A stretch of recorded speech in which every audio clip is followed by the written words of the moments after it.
Imagine with me that you're entering the second half of life, and this little voice starts sounding in your head saying, "Is this all there is?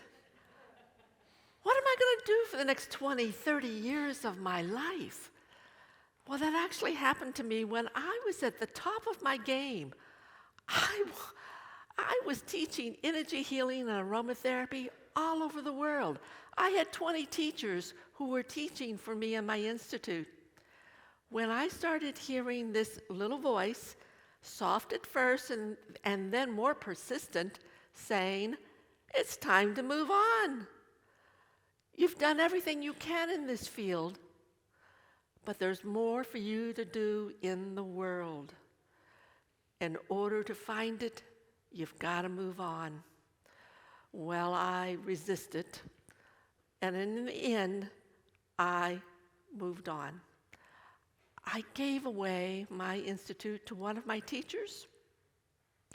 I sold my home in Colorado, and I moved someplace warm to Florida. And there I waited for my new life to unfold. Well, after what I call a 30-year successful career in quality assurance at a large jet engine manufacturer, I decided to retire at age 55. And my wife and I left the dreary, cold winters of New England and moved to the year-round sun and warmth of Florida, where we bought a house in a small gated community. And over the next 13 years, we met and befriended so many wonderful people. We socialized with them. We got to travel. I got to play golf. And we even volunteered at our local community theater. We were living a life we truly enjoyed. Well, once I got acclimated to my new home, I suddenly felt this overwhelming feeling of loneliness just wash over me, because now I'm no longer on the world stage. I'm no longer helping people to claim their greatness. I had lost my purpose. I lost my sense of direction. I felt bereft and alone. I also felt like I had just become another statistic. The AARP in 2018 did a study, and they found that 35% of adults aged 45 and older were experiencing loneliness. Furthermore, the National Institute on Aging indicates that older adults who are experiencing long-term loneliness had a greater risk for health complications such as dementia, heart disease, and stroke. Well, that was truly frightening for me. On November 3rd, 2015, an event occurred in my life that drastically changed my life. The woman who I had shared 43 years with, 40 as husband and wife, died suddenly, and I was devastated. All of a sudden, I was alone. I felt lost, without purpose. According to the American Psychological Association, older adults who lose a spouse run a higher risk of depression and anxiety. And the CDC reported that 20% of individuals 50 and older who lose a spouse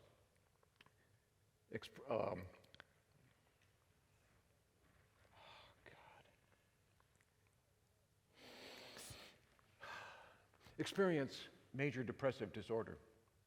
I fit that description. Well, I discovered a transformational mentor who helped me vision a new life. And I began to wonder at that stage, what would it be like if I met the love of my life? Now, mind you, I didn't need anybody to complete me. I felt quite content in my life. I had never really spent a lot of time worrying about relationships. But I did wonder whether or not companionship just might ease the loneliness that I was experiencing. So I eventually joined a dating agency, a vetted one. I spent a lot of money on this guy. And they introduced me to Rich, my fourth date. I believe my higher power gave me a gift of a vision of a path, a forked path. And when I looked down the path to the left, I saw a sad, bitter old man sitting around his underwear, unshaven, hair all a muss. I didn't like what I saw. So I quickly looked down the path to the right, and I saw nothing except a small sign with one word on it: life. I instinctively knew that it was time for me to take a step in that direction. I also knew that it was time for me to step outside my comfort zone and start seeking companionship. That led me to sign up with a dating agency, and I am so grateful that I did, because this amazing woman standing right here was my third date. Well, I have to say, I was very hesitant at first. And after 2 or 3 dates, I sat him down and I said, I really like you a lot, like my brother.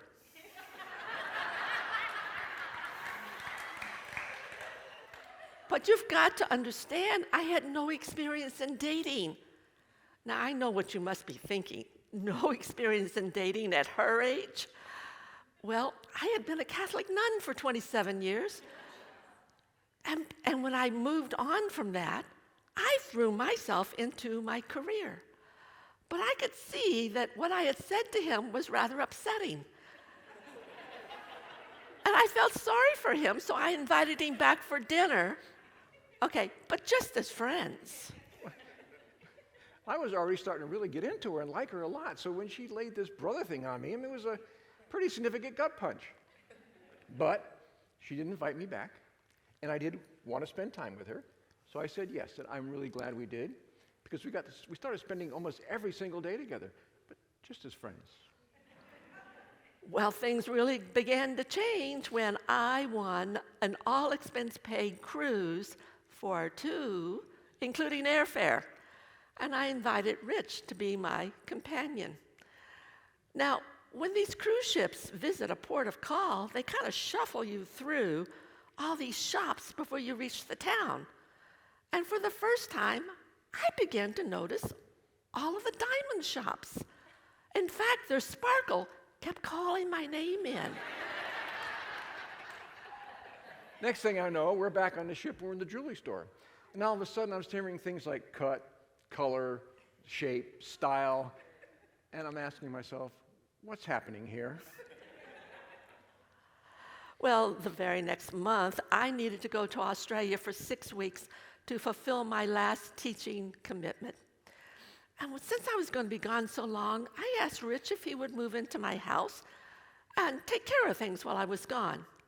Now, to help him out, I left him a stack of business cards that I thought he just might need, you know, for the landscaper, the housekeeping services, that kind of stuff.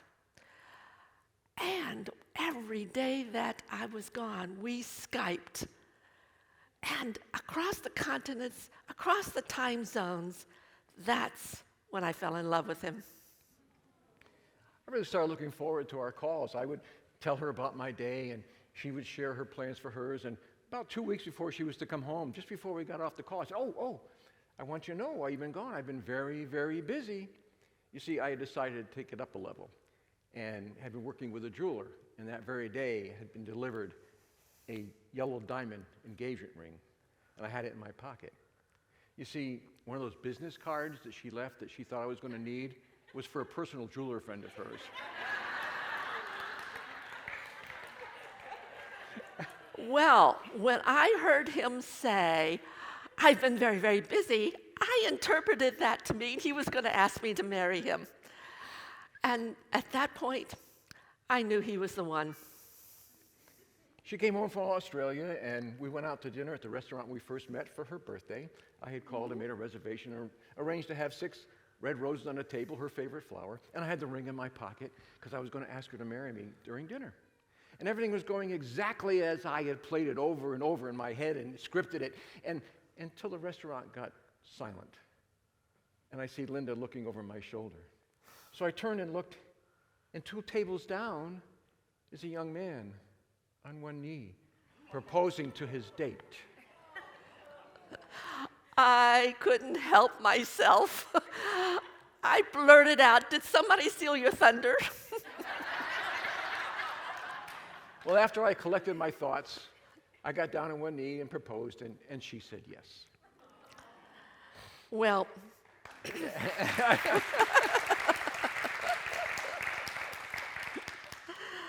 what was I going to say next?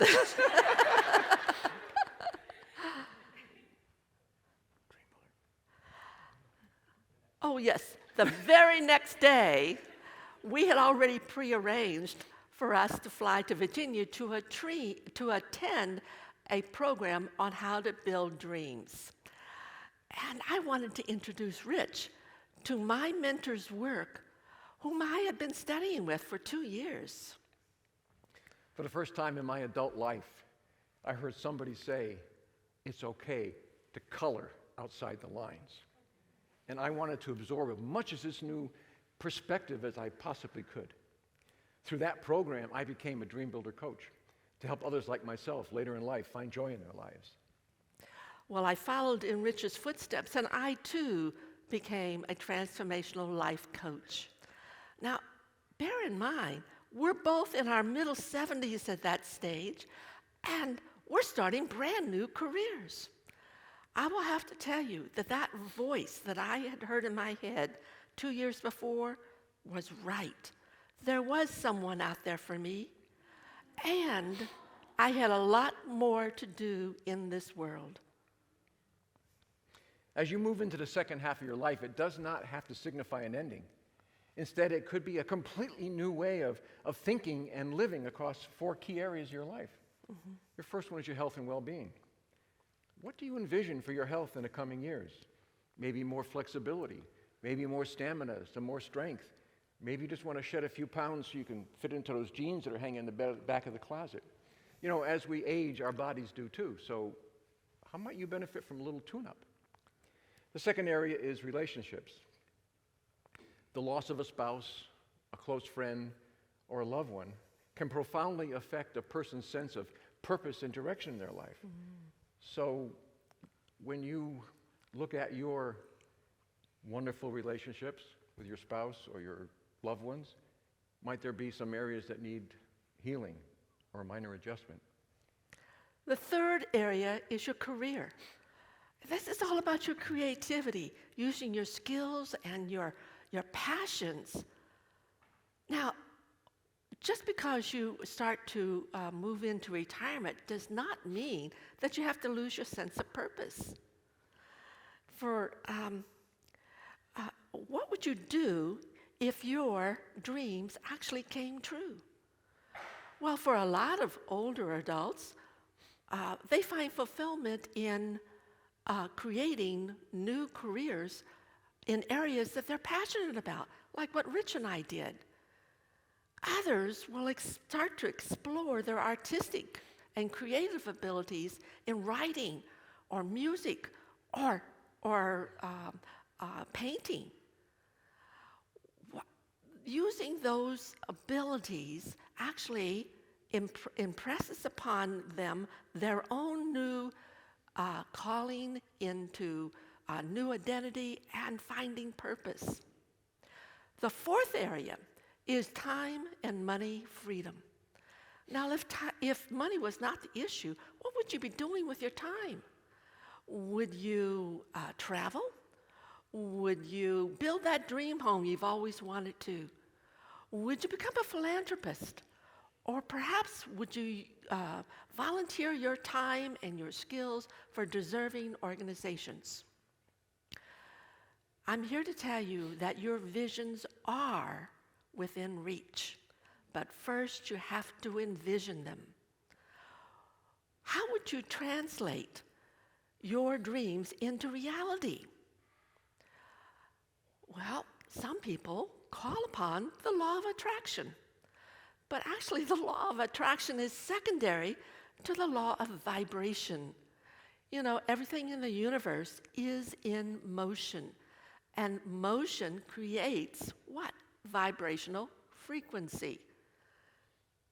So even your thoughts emit a specific frequency. So if you want to change your life, here's the secret. Get on the frequency of where your dreams are existing. Your vision for your desired life already exists at a frequency that's closer than you may realize. The secret to it is aligning with the vibration of that dream and enveloping the vision. This may require a mindset shift.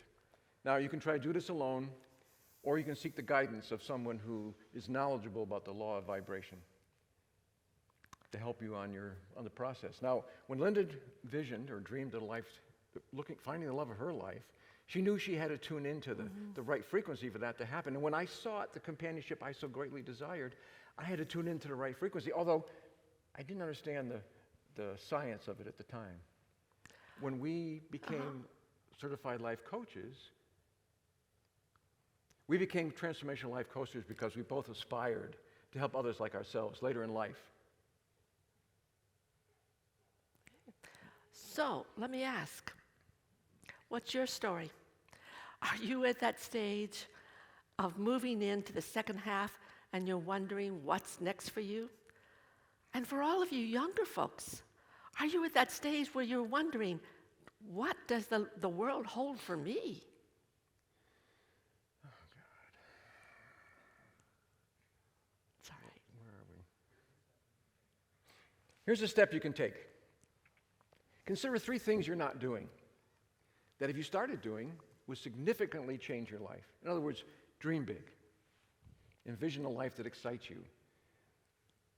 Where would your health be? How would your relationships grow?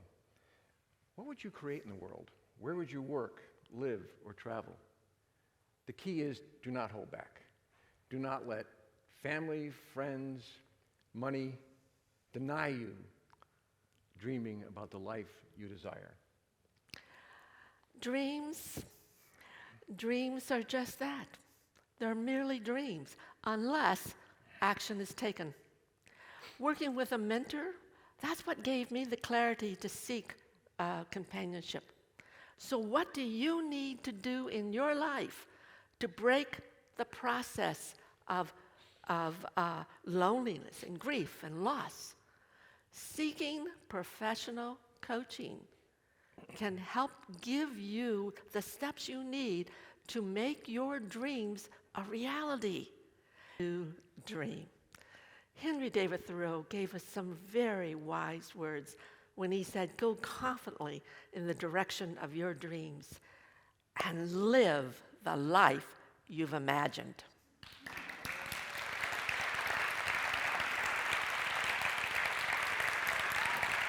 Thank you. Thank you.